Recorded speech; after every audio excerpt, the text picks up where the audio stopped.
Hello everyone. सो इस part की शुरुआत के साथ हमें दिखाया जाता है मिमी को, जो कि अपने घर पहुंचती है और उसका हस्बैंड उसे सरप्राइज देता है और उसे कहता है कि तुम हमेशा इतना हार्ड वर्क करती हो ऑफिस में, इसलिए मैं घर में हमेशा तुम्हें इसी तरीके से सरप्राइज दिया करूंगा। वहीं दूसरी ओर हमें यांग और क्विंची को दिखाया जाता है जो कि घर पहुंच चुके होते हैं और क्विंची के पूछने पे कि आखिर वो गुस्से में क्यों है, यांग उसे गुस्सा करने लगता है कि क्या तुम्हें गुस्सा नहीं आ रहा है ऐसी जगह में काम करते हुए जहाँ तुम्हें काम करने के लिए एक ढंग का ऑफिस तक नहीं दिया गया है। तुम तो कहती हो कि तुम्हें एक दिन वहाँ के सारे रूल्स चेंज कर दोगी, लेकिन अभी तक तो तुमने कुछ भी अचीव नहीं किया है। वो सब लोग तो बस तुम्हारा यूज कर रहे हैं। जिसपे क्विंची उसे काम डाउन करते हुए पूछती है कि क्या तुम्हें मेरे लिए बुरा फील हो रहा है, और इसके बाद वो साथ में बैठ के डिनर करने लगते हैं। एक्चुअली में यांग जब पिकअप करने के लिए क्विंची को ऑफिस गया था तब उसने क्विंची को ऑफिस देख लिया था, जो कि किसी कबाड़ खाने से कम नहीं लग रहा था। बैक टू प्रेजेंट हमें दिखाया जाता है कि क्विंची डिनर कर रही होती है और यांग से पूछती है कि तुम्हें जुनहुई से प्रॉब्लम है या मेरे ऑफिस से। तो यांग थोड़ी देर चुप रहता है और फिर उससे पूछता है कि क्या तुम्हें जुनहुई में इंटरेस्ट है, जिसपे क्विंची कहती है कि नहीं, मुझे उसमें कोई इंटरेस्ट नहीं है, बस हम दोनों को सेम केस मिला है और हम दोनों को साथ में काम करना पड़ रहा है। जिसके बाद यांग पूछता है कि क्या जुनहुई को तुम में इंटरेस्ट है, तो क्विंची उसे बताती है कि हाँ, उसे मुझे नीचा दिखाने में इंटरेस्ट है, क्योंकि उसे लगता है कि मैंने उसे धोखा दिया था, क्योंकि वो सोच रहा है कि जब मैं उसके साथ रिलेशन में थी तो मेरा तुम्हारे साथ कोई चक्कर ऑलरेडी चल रहा था, और अब उससे ये सहन नहीं हो रहा है कि उस जैसे आउटस्टैंडिंग पर्सन को भी कोई इस तरीके से डंप कर सकता है। अब यांग को ये बात बिल्कुल भी अच्छी नहीं लगती कि क्विंची जुनहुई को आउटस्टैंडिंग पर्सन कह रही है।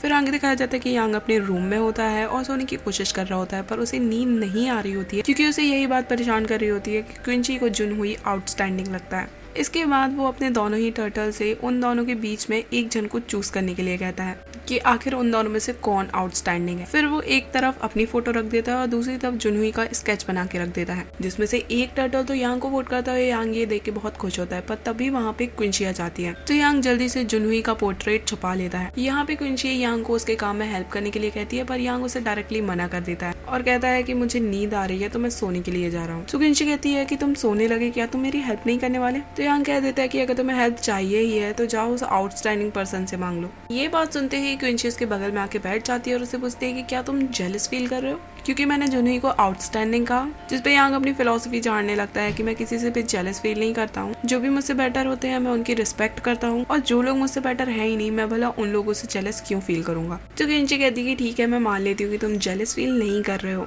पर क्या तुम्हें पता है कि तुम इस समय बहुत प्यारे लग रहे हो। तो यांग दूसरी तरफ मुंह कर लेता है। जिसके बाद क्विंची वहाँ से जाने लगती है, तभी वो नोटिस करती है वहाँ पे दोनों ही टॉर्टॉइस को, और साथ ही वहाँ पे जुनहुई के पोर्ट्रेट को भी देखती है। पर तभी यांग जल्दबाजी में आके उससे वो छुड़ा लेता है, जिसपे पहले तो यांग झूठ बोल देता है कि वो उसका खुद का पोर्ट्रेट है। जिसपे क्विंची कहती है कि पर मुझे ऐसा क्यों लग रहा है कि तुम खुद को वोट करवा रहे थे अभी अभी टॉर्टॉइस से, और साथ ही कहती है कि तुम स्केच बहुत अच्छा बनाते हो, अगली बार मेरा भी बना देना। ये कह के वो वहाँ से जा ही रही होती है कि तभी यांग उसे रोक लेता है और ऐसे कहता है कि वैसे तो मुझे दूसरों से खुद को कंपेयर करना अच्छा नहीं लगता है, क्योंकि मैं नहीं चाहता हूँ कि वो लोग अपने आप को इंफीरियर समझे, पर क्योंकि तुमने हम दोनों को कंपेयर किया है तो क्या तुम मुझे एक्सप्लेन कर सकती हो कि जुनहुई कितना ज्यादा आउटस्टैंडिंग है। तो यहाँ पे क्विंची उससे कह देती है कि ये काफी अनफेयर होगा कि अगर मैं तुम्हें इसका जवाब दे दूं तो। फिर यहाँ पे सीन कट होता है। फिर हमें नेक्स्ट डे का सीन दिखाया जाता है जहाँ पे यांग अपने फ्रेंड को ये सारी बातें बताता है और वो कहता है कि यार वो बंदा कितना भी आउटस्टैंडिंग हो, पर हम जैसे हाई IQ वाले लोगों के सामने वो कुछ भी नहीं होगा। जिसके बाद यांग उसे उसकी इन्फॉर्मेशन दिखाता है, तो वो कहता है कि यार ये बंदा थोड़ा तो आउटस्टैंडिंग है और हमें हमारी हार मान लेनी चाहिए, क्योंकि आखिरकार इस जंग में तू ही जीता है,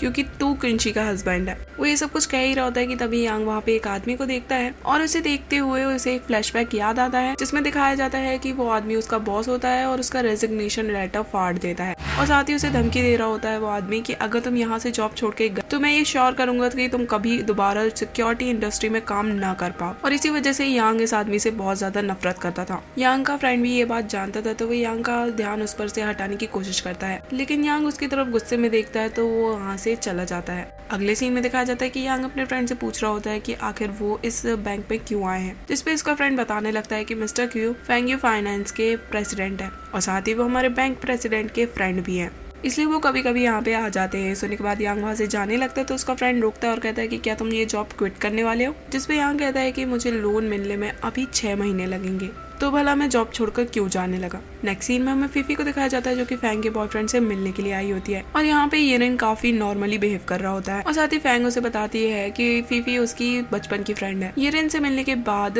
फीफी अब जुनहुई को जाके बताती है कि वो तो काफी अच्छा पर्सन है और फैंग से बहुत प्यार करता है, और वो दोनों एक साथ बहुत खुश लग रहे थे। वहीं दूसरी ओर में क्विंची को देखते हैं जो कि इन्वेस्टिगेटर से येरिन की डिटेल मंगवाई थी। वो इन्वेस्टिगेटर येरिन की कुछ फोटो दिखाता है जिसमें वो एक बार में बैठा होता है और वो वहाँ बिल्कुल भी वैसा बिहेव नहीं कर रहा था जैसा वो नॉर्मली करता है। इसी के साथ वो उसे एक फोटो दिखाता है जिसमें येरिन एक लड़की को हक कर रहा होता है, पर क्विंसी जब उस फोटो को ध्यान से देखती है तो वो उसे बताती है कि ये लड़की उसकी फियांसे है।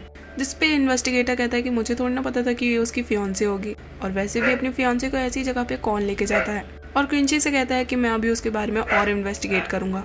इसके बाद क्विंसी ऑफिस आके जुनूही को बताने लगती है कि अभी तक येरिन ने सिर्फ अमीर लड़कियों को ही डेट किया है, और मुझे लगता है कि वो फैंग को भी सिर्फ उसकी प्रॉपर्टी के लिए ही डेट कर रहा है। तो जुनूही कहता है कि अमीर लड़कियों को डेट करना कोई गुनाह नहीं है, और वैसे भी वो बिजनेस मैन है तो वो अमीर लोगों के साथ ही तो कांटेक्ट में रहेगा, और साथ ही वो फैंग को भी अच्छे से ट्रीट करता है। और हमें यहाँ पे सिर्फ उनका प्रीनप्शियल एग्रीमेंट तैयार करना है, और वो उस पर साइन करेगा या नहीं ये उसकी मर्जी। फिर नेक्स्ट सीन में दिखाया जाता है कि क्विंसी मिस ली के साथ लंच करने के लिए आई होती है, जिसमें मिस ली उसे कहती है कि मेरे जाने के बाद मुझे लगता है कि तुम्हें कोई ढंग का कॉम्पिटिटर नहीं मिला और तुम काफी अकेला फील कर रही हो। और साथ ही उसे बताती है कि मैंने यांग को जाते जाते कहा था तुम्हारी हेल्प करने के लिए। तो क्विंसी उसे पूछती है कि तुम किस हेल्प के बारे में बात कर रही हो। तो मिस ली उससे पूछती है कि क्या उसने तुम्हें बताया नहीं कि वो तुम्हारे प्रमोशन पाने में हेल्प करना चाहता है। इनफैक्ट वो तो तुम्हारी हेल्प करने के लिए लॉ की बुक्स भी पढ़ रहा था।